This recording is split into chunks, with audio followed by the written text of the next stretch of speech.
Governor और राष्ट्रपति महोदय के जरिए उनका इम्प्लीमेंटेशन ना होने पाए, ये कुटिलता रही हो सरकारों की, ये सब का सब संविधान के साथ मजाक है। एंटी कन्वर्जन बिल भी मजाक है।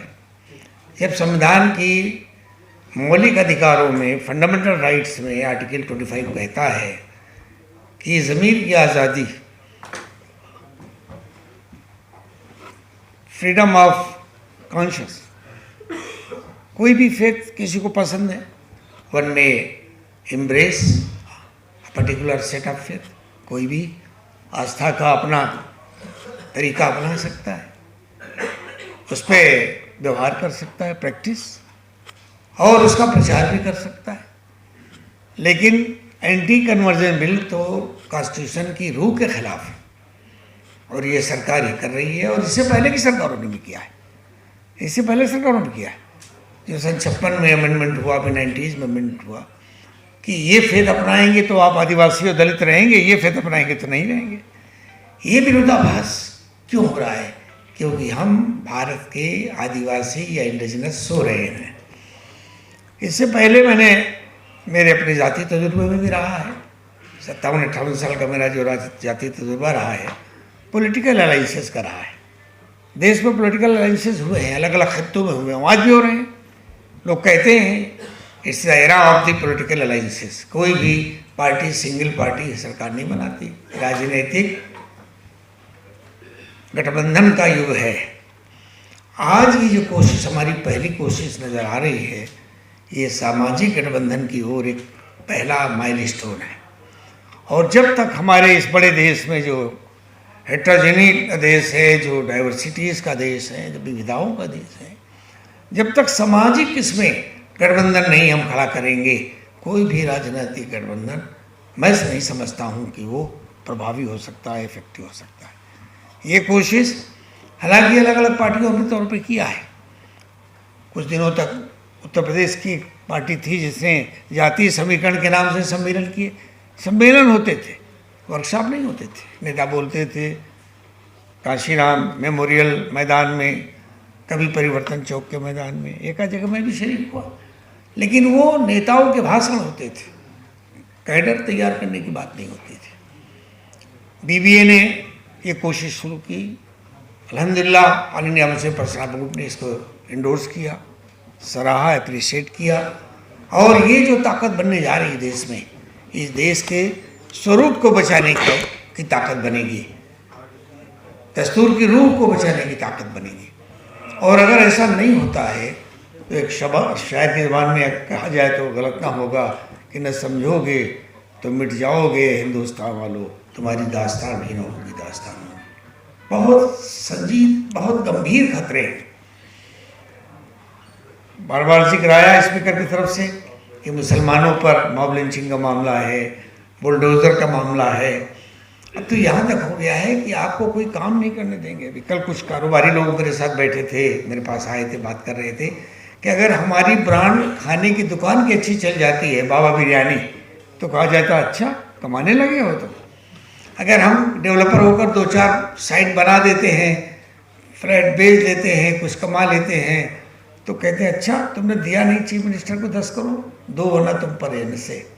उत्तर प्रदेश के 3-4 शहरों में ऐसे लोगों पर एनएसए लगाए गए, नेशनल सिक्योरिटी एक्ट में जेल गए लोग, और बाकायदा वसूलियाबी कर रहे हैं वहाँ के कमिश्नर्स पुलिस। तो ये क्या है?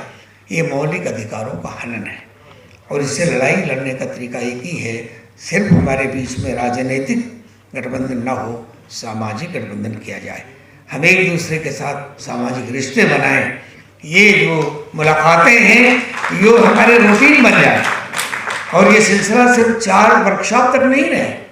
हमारे जो साथी, हमारे सब लोगों ने तय किया है कि 4 वर्कशॉप तो इनिशियल स्टेज है, उसके बाद इंशाल्लाह इसी शहर दिल्ली में, इसी दारुल सल्तनत में उम्मीद ये है कि जैसा मशवरा हुआ है कि 14 अप्रैल को एक बड़े पैमाने पर हम सामाजिक गठबंधन का एक डिमॉन्स्ट्रेशन करेंगे, देश के सामने रखेंगे और देश को एक पैगाम देंगे कि अब देश में नए सिरे से नए संवाद की ज़रूरत है। और जो जाहिर है कुछ लोग कहते हैं मुझसे भी सवाल करते हैं कि तुम्हारे लिए अभी एक जलसे में मैं था, प्रकाश अम्बेडकर जी थे परसों कानपुर में, कुछ लोग वक्ता यहाँ तक कहते हैं कि भाई जब मुसलमान सवाल किया जाता है कि तुम्हारे लिए संविधान ज़्यादा अजीज है कुरान, तो कुछ लोग सोच रखते हैं, कहते हैं कह दीजिए कि हमारे लिए संविधान अजीज है। हमारे लिए दोनों अजीज है, संविधान भी और कुरान भी। जहाँ तक हमारे ईमान का तकाजा है, हमारी दुनिया व आखिरत के मामलात का तकाजा है, हमारे लिए कुरान सर्वोपरि है। लेकिन जहाँ तक देश की व्यवस्था को चलाने का सवाल है, उसमें हमारे लिए संविधान सबसे बड़ा है। और संविधान कुरान की इस चीज़ को तस्लीम करता है, बिब्लिकल फेथ के सेट्स को तस्लीम करता है, बुद्धिस्ट के उनके अपने रिचुअल सेट्स को तस्लीम करता है। तो इसका मामला टकराव का नहीं है, ना क्लासिफिकेशन का है, बल्कि यही असल रूह है कॉन्स्टिट्यूशन की, जो तारीफ है, परिभाषा है कि we the people of India live and uphold unity in diversity. हम भारत के लोग अनेकता में एकता को पकड़ कर चलते हैं। और ये अनेकता क्या है? अनेकता क्या है? अनेकता कपड़े की, अनेकता खाने पीने की सिर्फ नहीं है, अनेकता मान्यताओं की भी होती है, अनेकता पारिवारिक कानूनों की भी होती है, अनेकता हमारे आदिवासी भाइयों के अपने सेट्स ऑफ कस्टमरीज लॉज के भी होते हैं। मैं आज से तकरीबन 20 साल पहले सफ़र कर रहा था, दक्षिण भारत से आ रहा था जीटी एक्सप्रेस से, तो एक महिला कुछ फल बेच रही थी, तो हम खरीदने की पोजीशन में ही थे, ज़रूरत नहीं थी, तो उसने कहा भाई आप खरीद लें, हमें मदद हो जाएगी। मैं क्यों, क्या है? बोले हमारी बेटी की शादी है उसके मामा के साथ, विदर्भा का हिस्सा था वो, आमला या ऐसा ही कहीं से गुजर रही थी ट्रेन। हमने कहा क्या?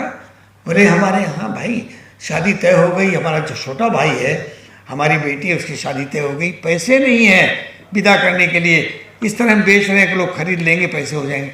तो मैंने कहा सगा मामा है बेटी का? बोले हाँ सगा भाई है आपका। मेरे इल्म में बात नहीं थी, मेरे इल्म में यही बात नहीं थी कि डिलिस्टिंग का 5 और 6 अनुच्छेद क्या है, नहीं मालूम था मुझे। जब हम बैठे वेलाराम जी के साथ, रूम शेयर किया, बैठे टहले, मॉर्निंग वॉक किया, तब जाने कि ये चीज़ें मैं भी अनुभवी के साथ से बहुत से लोग अनुभवी हैं। तो ये जो वर्कशॉप्स हमारे हो रहे हैं, ये कैडर तैयार करने के लिए हो रहे हैं। ये जो हमारा संवाद है, ये जो हमारा ज्ञानवर्धन है, ये हमारा नीचे तक जाएगा। मैं समझता हूँ मैंने अपनी बातें हमारे अपने वक्ताओं की, और जो हमारी मंशा है बीवीए को बनाने की या बीएसएस को बनाने की, वो आपके सामने आ गई होगी। ये मैं बड़ी जिम्मेदारी से एक बात कहकर भी मैं ख़त्म करूँगा कि मैं बड़ी जिम्मेदारी से कह सकता हूँ कि 78 साल के राजनैतिक उठापटक में ये पहला एक्सपेरिमेंट है, ये पहला एक्सपेरिमेंट है, और ये एक्सपेरिमेंट ही देश को बचाएगा, इसके वास्तविक स्वरूप को बचाएगा।